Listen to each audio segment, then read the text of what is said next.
Alors vous m'excuserez, mais j'ai la voix un peu faible aujourd'hui. En tout cas, bonjour mesdames et messieurs, les députés du nouveau groupe écologiste et social qui s'est créé ce matin se sont réunis et m'ont fait l'honneur de m'élire comme leur présidente.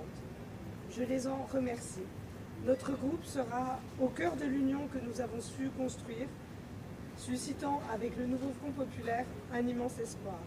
Et il nous appartient de préserver cet espoir, mais aussi de continuer le barrage républicain, digne et puissant, réalisé par nos compatriotes le 7 juillet dernier. Nous mesurons la gravité du moment que nous vivons. Si le pire a été temporairement écarté, le meilleur reste à construire durablement. C'est le sens de notre engagement et de notre responsabilité face aux urgences climatiques et aux urgences sociales. Et c'est aussi l'impérative nécessité de redonner à la démocratie française un nouveau souffle dans cette période inédite qui préfigure, nous le pensons, une 6e République à un moment où la présidentialisation à outrance et la 5e République est à bout de souffle. En conséquence, nous appelons d'abord au barrage républicain à l'Assemblée nationale pour demeurer fidèles à la mobilisation historique des Français et des Françaises qui ont rejeté massivement l'extrême droite. Chacun de nous ici, à l'Assemblée nationale, est face à ses responsabilités pour signifier que nous sommes dignes de l'élan civique et républicain qui a traversé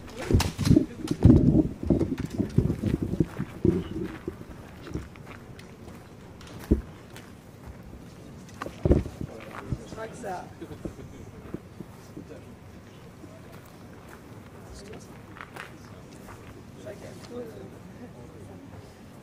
À l'Assemblée nationale, pardon, je ne sais pas si vous m'entendez en fait, si c'est bon.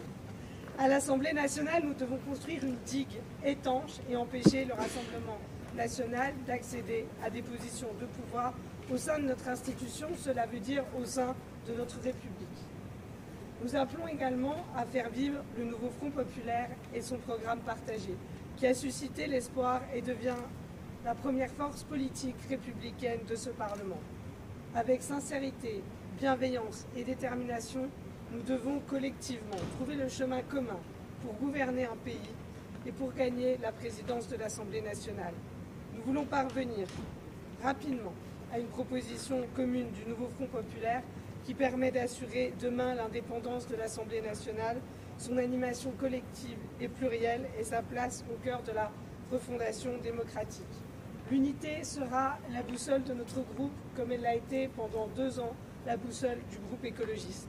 C'est la condition pour rassurer et apaiser un pays jeté dans la confusion du choix du président de la République de dissoudre au soir des élections européennes et une incompréhension, une fois qu'il y avait une clarification politique, d'accepter la clarification faite par les Français. Vous le comprenez, les députés du groupe écologiste et social sont un pied d'œuvre pour être utiles aux Français et aux Françaises, répondre à leur colère et répondre à leurs espoirs. La discussion qui a lieu aujourd'hui entre les différents partis et groupes du nouveau Front populaire, c'est effectivement de créer un gouvernement, mais c'est avant tout de pouvoir mettre en œuvre un programme dont on sait qu'il est extrêmement attendu et qui a pour cela besoin d'être mis en œuvre dans les jours qui viennent. Nous devons préparer la rentrée et abroger le choc des savoirs. Nous devons anticiper l'été à venir, où on sait que dans de trop nombreuses urgences, les espaces sont saturés. Nous devons avoir ce coup de pouce au SMIC et nous devons augmenter le point d'indice des fonctionnaires. Ce sont des promesses que nous avons faites, ce sont des engagements que nous avons pris et c'est ceci qui doit toujours nous réunir dans un moment où on a l'impression qu'on se perd un peu dans les discussions. Je pense qu'il est essentiel de revenir sur 2 choses.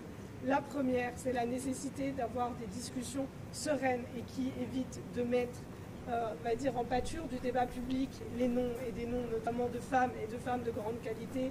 Et le deuxième, c'est celui de garder en tête toujours ce pourquoi on se bat.